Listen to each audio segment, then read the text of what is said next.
A very beautiful good morning to class 12 biology students. Now I am going to start the second unit, heredity and evolution, and the first chapter of second unit, principles of inheritance and variation.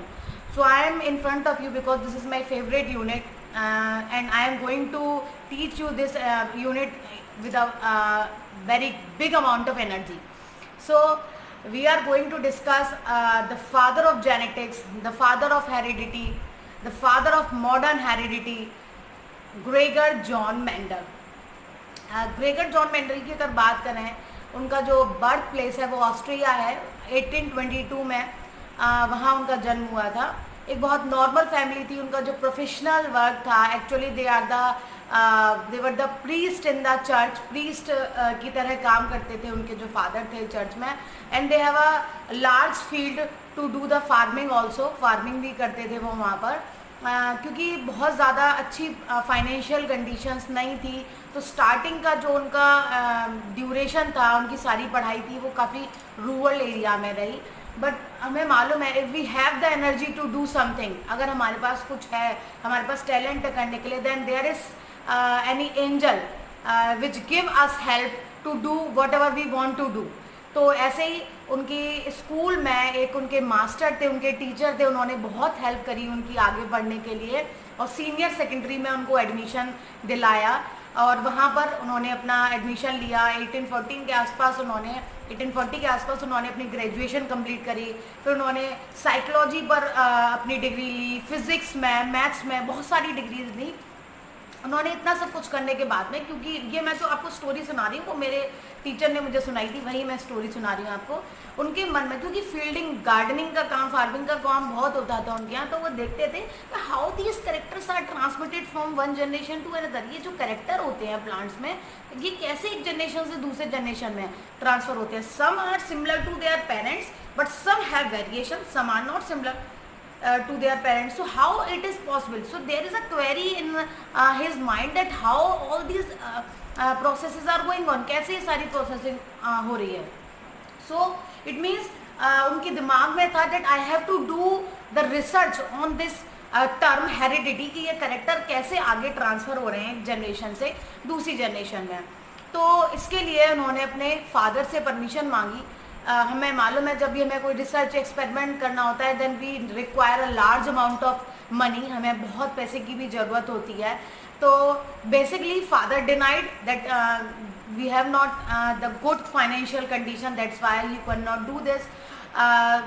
So father said that you will do the same work whatever we are doing, that you will also do the priest work in the church. आपको भी यही करना है. तो he went to his grandfather. वो अपने grandfather के पास गए. grandfather listened all the thing that उन्होंने सोचा that my grandson has the curiosity to do all these type of experiment, कि how these characters are transmitted to the next generation. इतना सब सुनने के बाद में grandfather ने allow किया, now you can do these experiments, but there are some conditions which you have to follow, जो आपको follow करनी है. And these conditions are that I am giving you 7 years to conduct these experiments. 7 years दे रहे हैं. उन्होंने अपनी 7 बीघा ज़मीन दी इस काम को करने के लिए, और बोला अगर if you do not become successful, if you will not become successful in these experiments, then you have to do the same thing whatever we are doing. It means वही priest जो है चर्च में, वही आपको काम करना होगा. Mendel खुश कि अब तो हम एक्सपेरिमेंट कर सकते हैं. तो भाई शुरुआत हुई सब कुछ करने की. शुरुआत हुई तो सबसे पहला दिमाग में क्वेश्चन आया, then which plant should be selected for the experiments, for the research. कौन सा प्लांट सिलेक्ट करें हम अपने रिसर्च के लिए. मैं ये बहुत शॉर्ट में स्टोरी बता रही हूँ. काफ़ी अगर बायोग्राफी पढ़ोगे तो बहुत इंटरेस्टिंग बायोग्राफी है मेंडल की. तो उन्होंने सोचा कि भाई किस प्लांट पर हम रिसर्च करें. तो भाई दिमाग में आया पी प्लांट, गार्डन पी पर रिसर्च करते हैं. अब दिमाग में ऐसे ही तो नहीं आ गया. There are some reasons. Because of these reasons, Mendel selected the pea plant, that is Payson sativum. Payson sativum को उन्होंने select किया. और reasons क्या थे? What are the reason? Because of those characters, because of those reasons, Mendel selected the Payson sativum. The reasons are that pea plant is an annual plant. Pea plant कैसा था? एक annual plant था. एक साल में वो अपनी life cycle complete कर देते. अब उसको कितने साल मिले थे मेंडल को? 7 years. It means he is able to study the 7 generations. वो 7 generations की स्टडी कर सकते थे 7 साल में. पहला करेक्टर. सेल्फ पॉलिनेशन तो हो ही सकता था, बट आसानी से क्रॉस पॉलिनेशन भी करा सकते थे, मतलब हेरिडिटी के साथ साथ वेरिएशंस की स्टडी भी कर सकते थे. थर्ड थिंग, तीसरी चीज, लेस स्पेस था, लेस स्पेस की जरूरत थी, लेस टाइम था, बहुत ज़्यादा केयर की जरूरत नहीं थी उसको ग्रो कराने के लिए.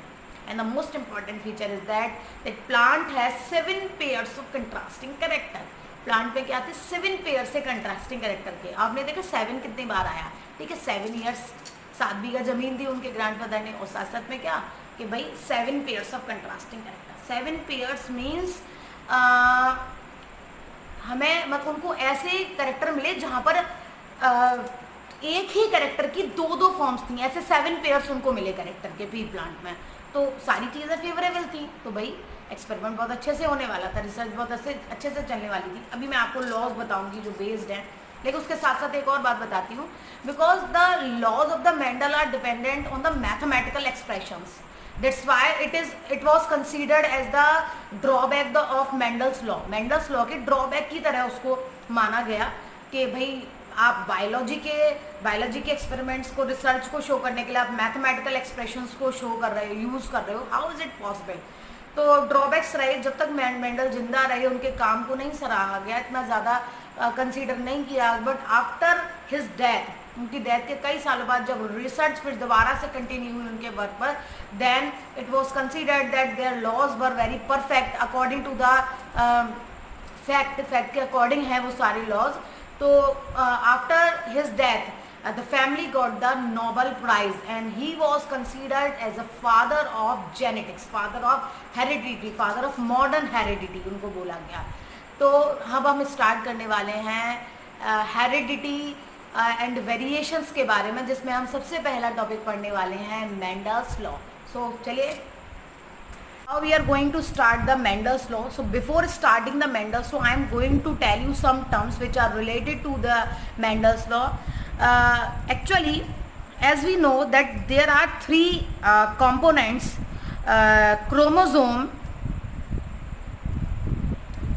DNA and gene, which are connected together, which are related together. Chromosome is our hereditary material, DNA is present inside the chromosome and gene is the unit of DNA. So both all are connected together and all these things transfer to the next generation in the form of gametes. Gametes के साथ में ये सारे के सारे transfer होते हैं. Actually Mendel did not know about the term gene. उन्हें जीन के बारे में नहीं पता था, उन्होंने जीन टर्म यूज नहीं किया था. In place of gene he use the term factor, that there is something present on the DNA which is responsible to carry the characters from one generation to another. And he determined that each gene represent each factor or each gene represent a character. हर एक gene एक factor जो है, एक gene या उसको हम, जिसने Mendel ने फैक्टर बोला, एक कैरेक्टर को रिप्रेजेंट करती है. And every character is found at least in 2 forms.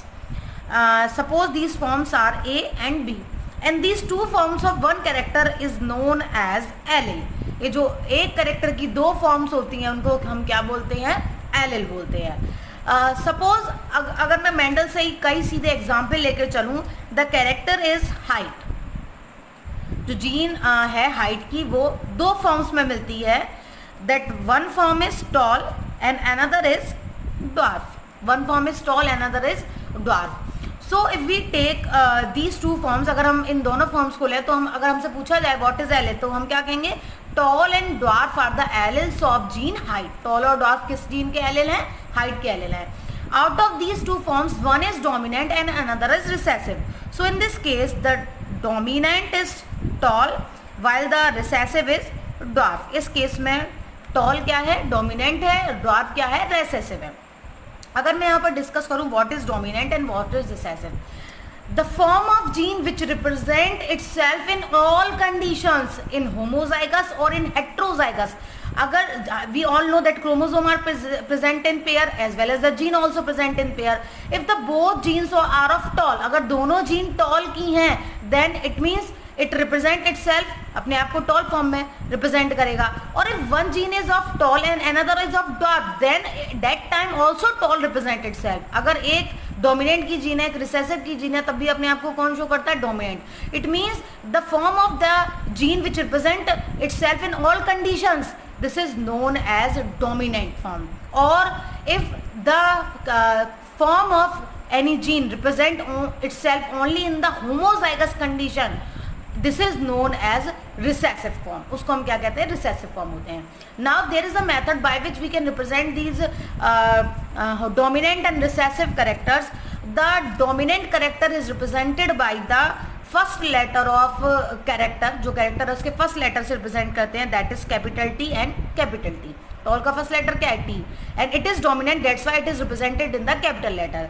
And we wrote the T twice because genes are present in pair. Gene किस में प्रेजेंट होती है? पेयर में प्रेजेंट होती हैं. while the recessive is represented by the same letter but in small. जो recessive है उसको हम same letter से represent करते हैं, लेकिन किस में represent करते हैं? small में. Now if the genes are present in pair and both are same, this condition is known as homozygous or pure. It means हम क्या बोलेंगे capital T को? It is homozygous tall or it is pure tall. और if we talk about the recessive character, अगर मैं यहाँ recessive की बात करूँ तो उसको क्या बोलेंगे? homozygous या फिर pure dwarf. Okay. Now there is a middle condition, there is an intermediate condition. If the gene are found in this stage, that one gene is of tall and another is of dwarf, then this condition is known as heterozygous or hybrid. But the character is represented by this combination, that character is dominant. It means this combination shows the dominant character, that is tall. जब अगर एक gene dominant की हो, recessive की हो, तो हमेशा कौन शो करता है? डोमिनेंट कैरेक्टर अपने आप को शो करता है, that is tall in this case. So this is known as heterozygous और hybrid tall. So this is about some terms related to the Mendel's law. So now I am going to start the Mendel's law. अब हम start करने वाले हैं Mendel's law. Okay, Mendel's law divided into two parts. हमने दो part में divide किया. One gene inheritance and two gene inheritance.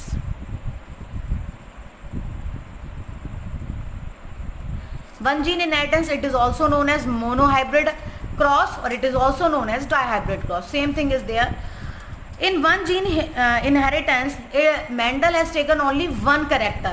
केवल एक ही कैरेक्टर लिया. इट मीन्स एक ही जीन के बारे में उन्होंने बात करी जिसकी दो फॉर्म्स थी. And in this under this inheritance, he discussed about two laws. First law is law of dominancy and another is law of segregation.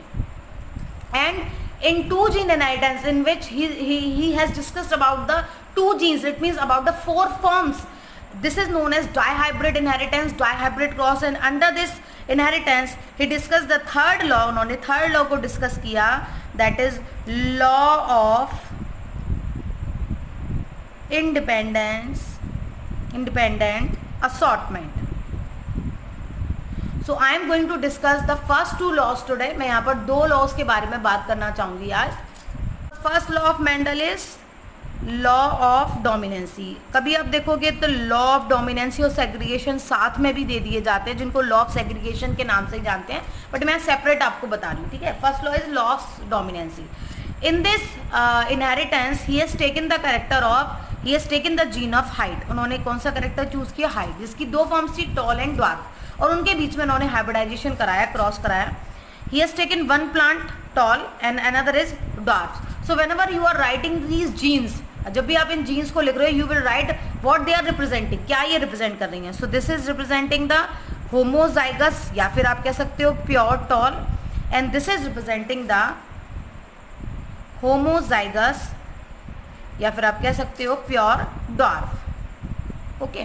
Now after hybridisation he got 4 plants. उन्हें 4 प्लांट्स मिले, and you will do the cross by this method, capital T small t, capital T small t, the same here in this case. And he found the F1 generation, first filial generation, पहली generation के plants मिले जहाँ पर उन्हें देखा कि one gene is of, जो एक जीन है, एक फॉर्म है वो कैसी है, टॉल की है, दूसरी फॉर्म है वो किसकी है, ड्वार्फ की है. And we already know that when the dominant and recessive are together, the dominant show itself. It means all the plants which are formed in the first generation, they are tall, but they are not pure tall. They are hybrid or the heterozygous tall. So what is the name of the law? Law of dominancy. So according to this law, when the two pairs of contrasting character, when the dominant character is crossed with the recessive, then in first generation only the dominant character show itself, while the recessive is hidden behind the dominant. केवल dominant character अपने आप को show करता है, recessive होने के बावजूद भी उसके पीछे छुप जाता है, वो अपने आप को represent नहीं कर पाता. This is known as law of dominancy. क्या कहते हैं इसको? Law of dominancy. Now I am going to discuss the law of segregation. अब हम डिस्कस करेंगे second law, law of segregation. Okay. Now in this cross, Mendel has taken first generation plants. Mendel ने self cross कराया first generation plants के बीच में. And the first generation plants are these. First generation plant क्या थे? Hybrid tall and hybrid tall. So you will write here hybrid tall and the same here hybrid tall. and उन्होंने pollination कराया, cross कराया. First plant, second plant, third plant and fourth plant. So by the cross he found the second generation, second filial generation मिली, in which he got different type of plants. उनको अलग अलग तरह के plant मिले. First plant is that is homozygous tall, another two are hybrid tall, and the last one is homozygous dwarf. It means you can see here, यहाँ आप देख सकते हो recessive character भी represent हुआ. So after conducting this cross, he determined, he calculated two type of ratio. उन्होंने दो तरह के ratio का analysis किया, phenotype ratio and genotype ratio. Phenotype means outer appearance, genotype means genetic appearance. अगर हम इन प्लांट्स को जो F2 जनरेशन में बने, अगर इनको मॉर्फोलॉजिकली अगर देखें तो किस तरह के दिखाई देंगे? 3 are tall and 1 is dwarf. So the phenotype ratio, the outer appearance ratio is 3:1. 3 are tall and 1 is dwarf. But if we observe the genetic appearance, लेकिन अगर हम इनका जीनोटाइप देखें तो एक कैसा है? प्योर टॉल है, दो कैसे हैं? हाइब्रिड टॉल है, और एक कैसा है? प्योर आपका ड्वार्फ है. So according to the genes, according to the genotype, 1 is pure tall, 2 are hybrid tall and 1 is pure dwarf. So the genotype ratio is 1:2:1. So what is the law? Why the name is given law of segregation? कि when the self pollination is conducted between the F1 progeny plants, जब F1 progeny plants के बीच में self pollination कराया जाता है, then the recessive character, the recessive gene separates from dominant and show itself individually, which was hidden in first generation. जब F1 generation plant के बीच में सेल्फ पॉलिनेशन, सेल्फ क्रॉस कराया जाता है, तो जो रिसेसिव कैरेक्टर की जीन है वो सेपरेट हो जाती है डोमिनेंट से. सेग्रीगेट मीन सेपरेट हो जाती है डोमिनेंट से और अपने आप को इंडिविजुअली शो करती है, जो कि फर्स्ट जनरेशन में छुपी हुई थी, जिसने अपने आप को शो नहीं करा था. So by which cross you can determine that the recessive character show itself only in the homozygous condition, only in the pure condition. अगर हेट्रोजाइगस कंडीशन होगी तो हमेशा कौन शो करेगा अपने आप को? डोमिनेंट कैरेक्टर शो करेगा. So today we have discussed two laws of Mendel. Next time I am going to discuss the third law as well as the deviations from Mendel's law. Till then, goodbye. Have a beautiful day.